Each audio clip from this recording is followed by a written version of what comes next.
केजरीवाल को ईडी ने गिरफ्तार किया है, फिलहाल की घटना है, कुछ इसमें भारतीय जनता पार्टी की सरकार की कार्यशैली ऐसी रही है जिसमें सरकारी तंत्र का, सरकारी एजेंसियों का लगातार दुरुपयोग करने का पूरे देश के अंदर एक मैसेज गया है, एक इम्प्रेशन बन पड़ा है कि सरकारी एजेंसियों का दुरुपयोग किया जाता है भारतीय जनता पार्टी द्वारा। और विपक्ष की जो आवाज़ है, उस विपक्ष की आवाज़ को निशाने पे लिया जाता है और विपक्ष के जो अलग अलग पूरे देश के अंदर जो इस प्रकार की जो विपक्ष की प्रखर आवाज़ें हैं, उनको सरकारी जांच एजेंसियों द्वारा निशाने पे लिया जाता है। ये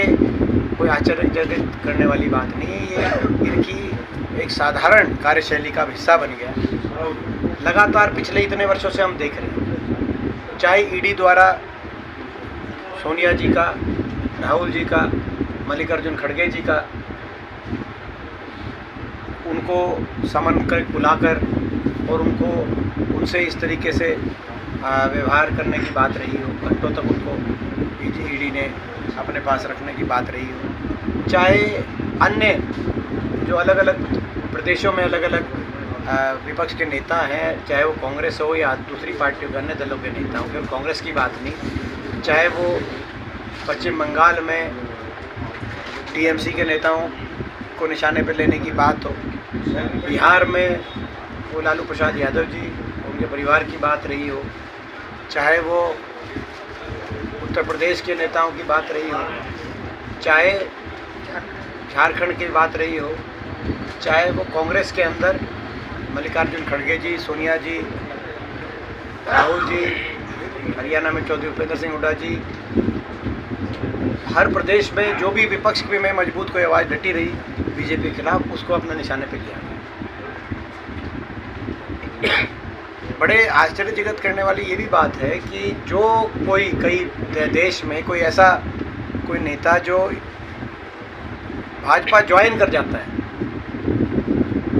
तो उसके मुकदमे ठंडे बस्ते में वैसे ही चले जाते हैं, वैसे ही पहुंच जाते हैं जैसे कि ईडी का नोटिस देने के बाद जो कंपनियां चंदा लेती हैं, उनके मुकदमों का समाधान हो जाता है। उसी रूप से मैं समझता हूँ कि ये कार्रवाई चल रही है, देश देख रहा है, मगर दुर्भाग्यपूर्ण है, लेकिन आश्चर्यचकित इस घटनाक्रम से हम नहीं। आचार संहिता के बाद भी मंत्रिमंडल का विस्तार किया गया है, आपके विधायक हैं ये मैं समझता हूँ नियमावली में और लोकतंत्र की गरिमाओं में, संवैधानिक व्यवस्थाओं में विश्वास रखने वाले लोग नहीं हैं जो सत्तासीन हैं आज के दिन, ये स्पष्ट है। तो मैं समझता हूँ ये भी हम इससे चौंके नहीं, हमें पहले ही पता था, पूर्वानुमान था कि इस तरह की घटना ये घटित होगी हरियाणा में, और किया गया, सरेआम किया गया।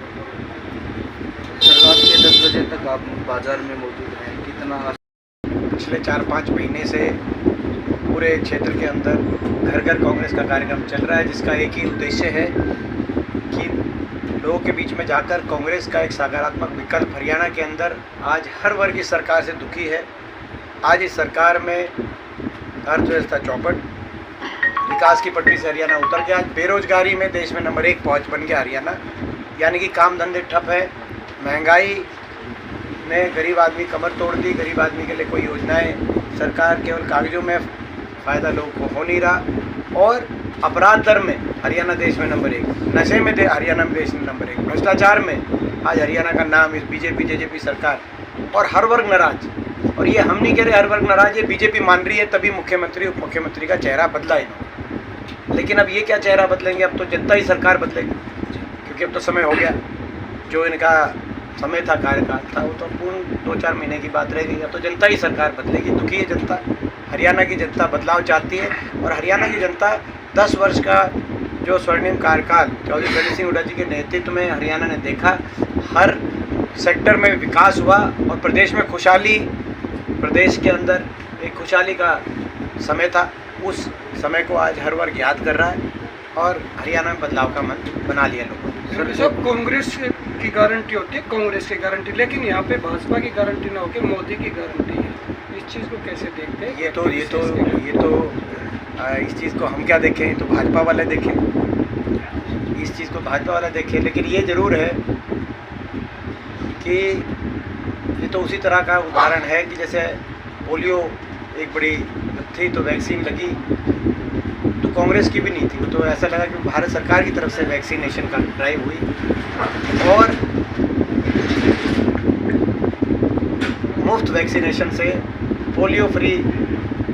देश को पोलियो से कब पूरी तरह से रहित देश की व्यवस्था बनी। और यहाँ पे स्थिति है कि वैक्सीन वाले चंदा, महामारी के टाइम वैक्सीन बनाने वालों से चंदा बीजेपी ले रही है, चंदा बीजेपी को, लेकिन नाम ये दिया कि मोदी जी ने वैक्सीन, और वो वैक्सीन देश दुनिया में सबसे महंगी वैक्सीन हिंदुस्तान में कोविशील्ड के रूप में हिंदुस्तान की जनता को प्रदान की इस सरकार के माध्यम से। मगर बड़े गंभीर विषय इस बात का है, जिस महामारी में लोग अपने खुद से घर से कोई कितना ही खर्चा होता था तो खर्चा करने में पीछे नहीं हटता था, कहीं ऑक्सीजन की व्यवस्था कराओ, किसी खाने की व्यवस्था कराओ, कैसे भी अपना इंसानियत को बचाने के लिए। ऐसे समय में बीजेपी चंदा ले रही थी, करोड़ों का चंदा वैक्सीन बनाने वाली। जिस तारीख को चंदा लिया गया 53 करोड़, उससे 3-4 दिन के बाद जो वैक्सीन बनाने वाले थे उनके मालिक की मीटिंग हुई प्रधानमंत्री से, और उसके एक हफ्ते के बाद उनको ये वैक्सीन का परमिशन मिली। तो वो चंदा क्यों दिया गया था और वो क्यों लिया गया था, हम इस पर कोई सवाल नहीं उठा रहे, लेकिन जनता के दिल में इसमें कई जो है, मैं समझता हूँ कई प्रकार के प्रश्न चिन्ह उठते हैं। तो ये आपने जो बताया कि भाई जो है, आप ये बता रहे कि किन की गारंटी, तो वो वैक्सीन नाम से क्यों कराई गई, वो उसी तरह का उदाहरण ये बनता है।